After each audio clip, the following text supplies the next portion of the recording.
Greetings to everyone, friends.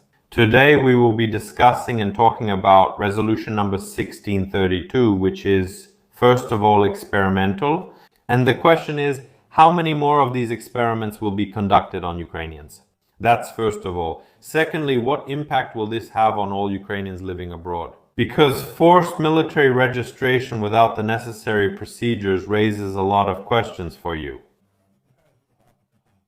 And that's exactly why I decided to record this video. So today we'll go through all of this. You will clearly understand what might await us in the future, how to react to it, and what to expect in general.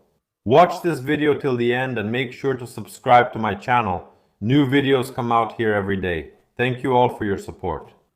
So, the resolution of the Cabinet of Ministers number 1632 from December 5th, 2025 is about the implementation of an experimental project regarding the automatic registration for military service of conscripts, those liable for military service, and reservists.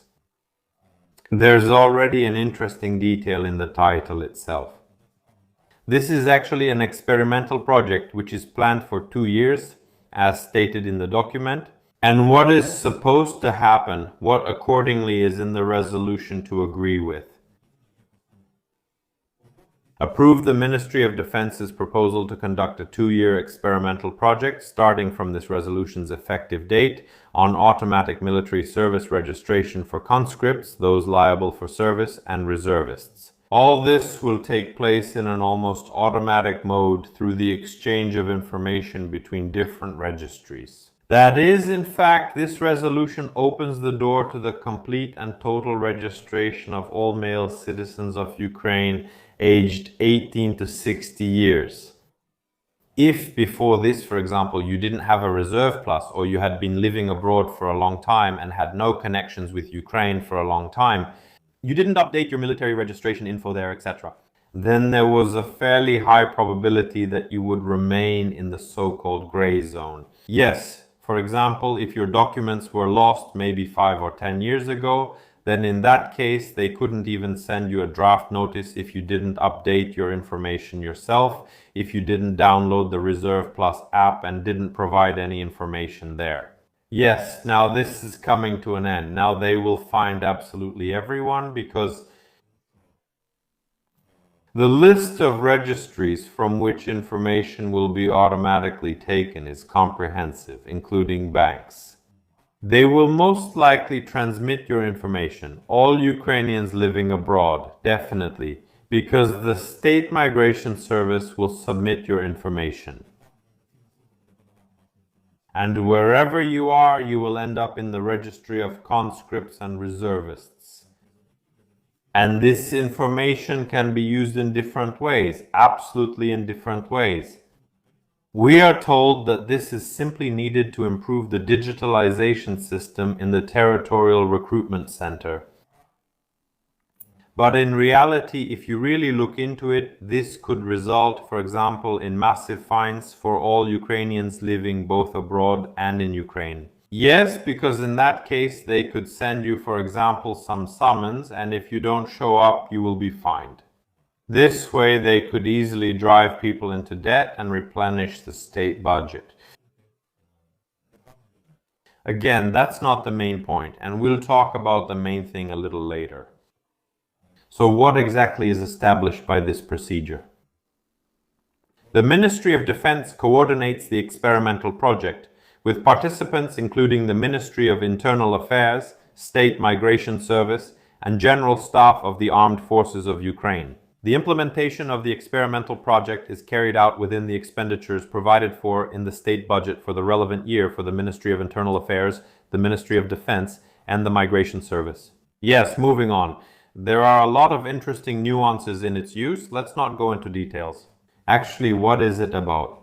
Male citizens aged 1860 not registered as conscripts liable for service or reservists except in certain cases. When such citizens are not subject to military registration in accordance with Article 14 of the Law of Ukraine on Military Duty and Military Service, they are registered on the basis of information received by the Ministry of Defense through electronic information exchange between the Unified State Register of Conscripts, persons liable for military service, and reservists, and the Unified State Demographic Register, the Departmental Information System of the State Migration Service, and other information and communication systems, registers, and databases.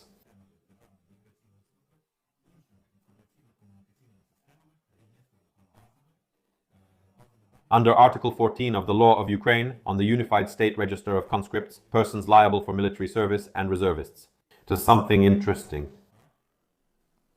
So what information will actually be collected? And here the information is truly comprehensive.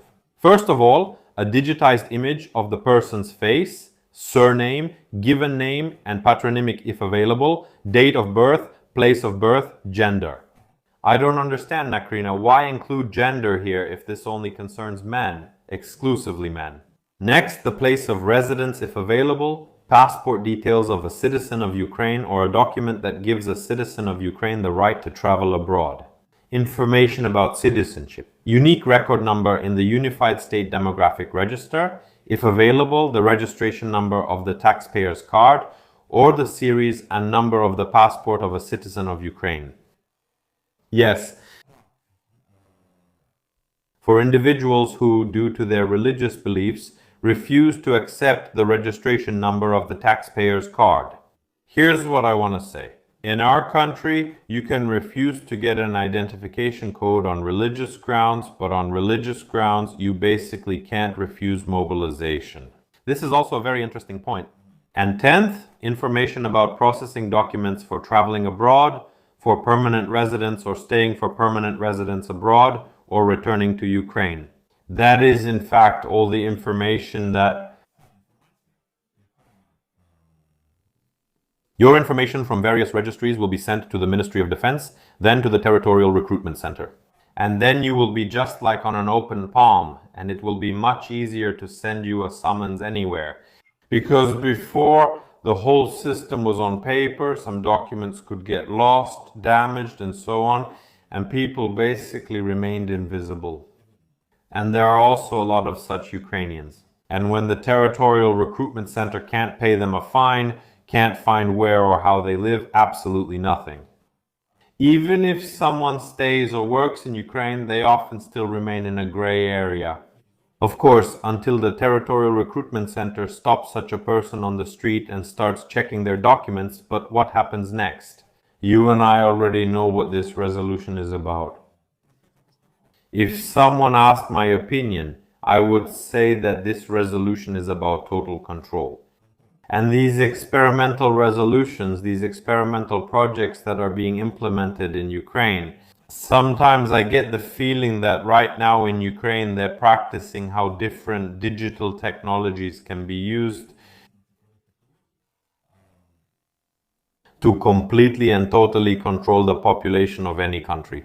And it seems to me that if they really wanted to, for example, some part of the countries in the world could come up with such an idea, such a plan.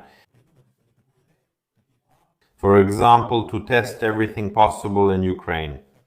And we see that we have a lot of experimental different regulations that are implemented, and after something becomes successful, it can be applied in other countries as well. This might sound a bit like a conspiracy theory, but at least that's the impression I get. That's the first thing. Secondly, it's very interesting that when it's necessary to find men liable for military service between the ages of 18 and 60, they can find absolutely everyone. We have no issues matching all databases and locating everyone, whether in Ukraine or abroad. If we talk about holding elections in Ukraine, we remember that one of the key reasons why elections are not being held, apart from the ongoing war, is that we have many internally displaced persons, many Ukrainians abroad, and those living in temporarily occupied territories. And for some reason, there is no way to compile voter lists, update them, and so on there. But when it comes to finding absolutely all Ukrainians of conscription age, we see that some other experimental projects are launched, automatic registration is implemented, and so on. So, what is important today for our deputies, for our cabinet of ministers, is done just like that, carried out, and no one looks for any excuses. But when it comes to elections, suddenly a million excuses are found, absolutely different, absolutely varied. And that's it, and people just swallow it. So the conclusion is this: there's no need to panic at all. But on the other hand, we also need to understand that right now we can't even imagine how this information might be used in the future.